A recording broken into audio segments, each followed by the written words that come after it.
House owner பிள்ளைங்க. யாருங்க நீங்க? நாங்க ஹவுஸ் ஓனர் பிள்ளைங்க. ஓனர் பிள்ளையா? கீழ் வீட்டுக்காரங்க ஹவுஸ் ஓனர் பிள்ளையா?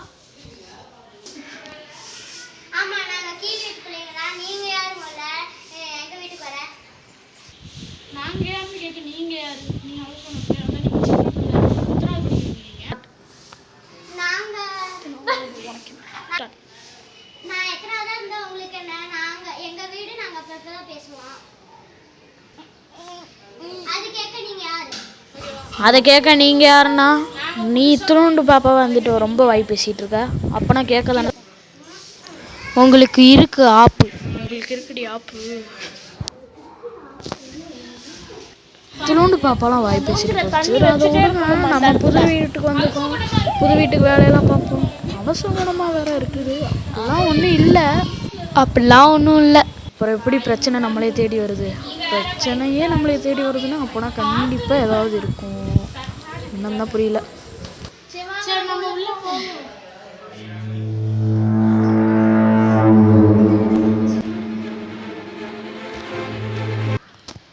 வீடு நல்லா இருக்கு, பரவாயில்ல. நம்ம தான் ஜாமான் எடுத்துட்டோமே, வாங்க போய் பார்ப்போம்.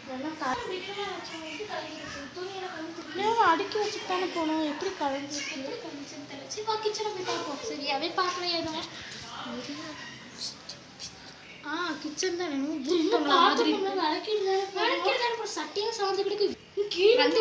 ஒரு நாள் கூட அவளை அரை நாள் தான் ஆச்சு. சரி, ரூம்ல போய் பார்ப்போம். ரூம்ல எல்லாம் துணியெல்லாம் மடிச்சு வச்சிருக்காங்க.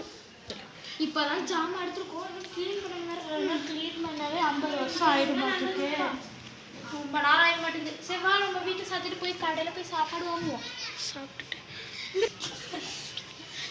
எங்க அண்ணனை காணோம். சரி வாங்க போய் பார்க்கலாம்.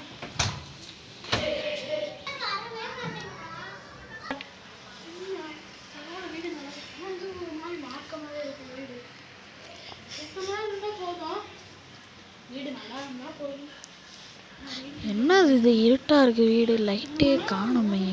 லைட்டை போட்டாலும் லைட் ஆஃப் ஆகி வேற எரியுது. பயங்கரமாக இருக்குது. பாடுவோம் லைட்டை, பார்ப்போம் என்ன தான் நடக்குதுன்னு. லைட்டு போட்டா இன்னும் லைட் தானே ஆஃப் ஆகி எரியுது. இங்கே ஏதோ கண்டிப்பாக இருக்குது. நம்ம எதுன்னு வெளியவே போய் பார்ப்போம். என்ன ஆச்சு? ஒன்றும் புரியல. எங்கேயாச்சும் லைட்டு கரெக்டாக யாராது? என்ன இங்கேயும் லைட் ஆஃப் ஆகி எரியுது. எல்லா பக்கமும் இப்படியே இருக்கா? இன்னும் ஹவுஸ் ஓனர்கிட்ட கம்ப்ளைண்ட் பண்ணியே ஆகணும். ஒருவேளை இந்த வீட்டில் நான் நிஜமாகவே பேசிக்குமோ? நான் நினைக்கிறது தான் இருக்குன்னு நினைக்கிறேன். பார்ப்போம் என்னன்னு. போக நம்மளுக்கே தெரிய தான் போகுது. நம்ம எப்படி இருந்தாலும் இந்த வீட்டில் தானே இருப்போம். எப்படியாவது கண்டுபிடிக்கணும் என்ன அதுன்னு. சரி, வீட்டுக்கு போவோம். நம்ம மேலே ஒரு வீடு இருக்கிற மாதிரி இருக்கு. அங்கேயே போய் பார்ப்போம். வீடு இருக்கிற மாதிரி. சரி, நம்ம பழைய வீட்டுக்கு போகலாம். வாங்க.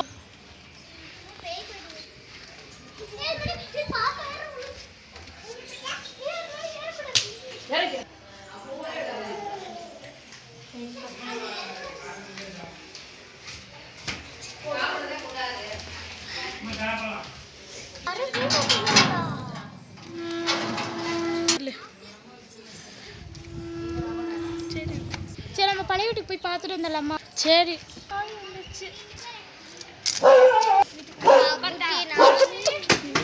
சரி உட்காருங்க.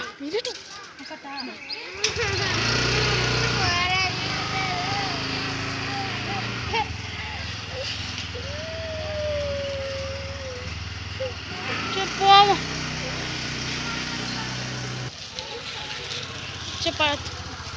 சரி, பழைய வீட்டுக்கு வந்தாச்சு. இந்த வீடு எப்படி பார்க்கலாம்.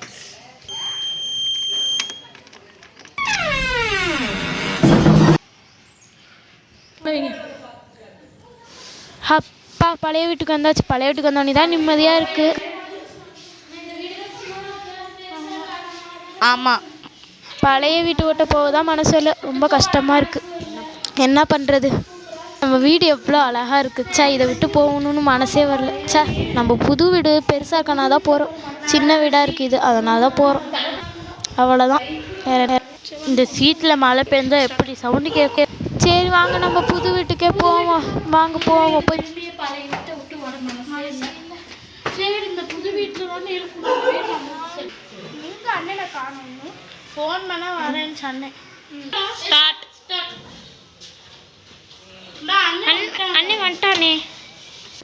சொன்னேன்ல ஃபோன் பண்ணா வந்துருவான். ஏன் சாப்பிடல? நான் சாப்பிட்டேன் பாப்பா, நீ தான் சாப்பிடலன்னு. ஆமா, நான் தான் சாப்பிடல. நீ வருவேன்னு நாங்க பார்த்துட்டு இருந்தோம், நீ வரவே இல்லை. நீங்க சாப்பிட்டுருப்பீங்கன்னு நினைச்சு நான் கடையிலேயே சாப்பிட்டு வந்துட்டேன். இன்னும் நீ வருவேன்னு சாப்பிடவே இல்லைண்ணா. நாங்கள் வர வரையும் காத்திருந்தோம், சாப்பிடல. இப்போ போய் சாப்பிட்டுட்டு வரலாங்கண்ணா. சரி விடுங்க, இப்போ வீடை பார்த்துட்டு கொஞ்ச நேரம் வீட்லேயே உட்காந்து தண்ணி குடிச்சிட்டு அதுக்கப்புறம் போய் சாப்பிட்டுக்கலாம். நான் சாப்பிட்டேன், நீங்கள் 2 பேரும் சாப்பிட்றது மட்டும் ஹோட்டலில் போய்க்கலாம். எமகண்டம் வந்துருச்சு. எமகண்டம் எம்மானெல்லாம் எல்லாம் கலந்து வந்துருக்கு. உங்களுக்கு இருக்குடா ஆப்பு, உங்களுக்கு வச்சிருக்க ஆப்பு. இந்த வீட்டில் பேய் இருக்குன்னு யாருக்கும் தெரியாது, எங்கள் வீட்டில் மட்டும்தான் தெரியும். அது தெரியாமல் குடி வந்திருக்கீங்க, நீங்கள் செத்தீங்கடா. மாட்டாமல் போயிடுவீங்க, எவ்வளோ தைரியம் தான் பேசுவீங்க. என்னை பேசுனதுக்கு நான் உன்னை சும்மா விட மாட்டேன்டா. உங்களுக்கு ஒரு பயங்கரமான செய்தி இருக்குது, உங்களை நான் பயப்பட வைப்பேன், கண்டிப்பாக பயப்பட வைப்பேன்.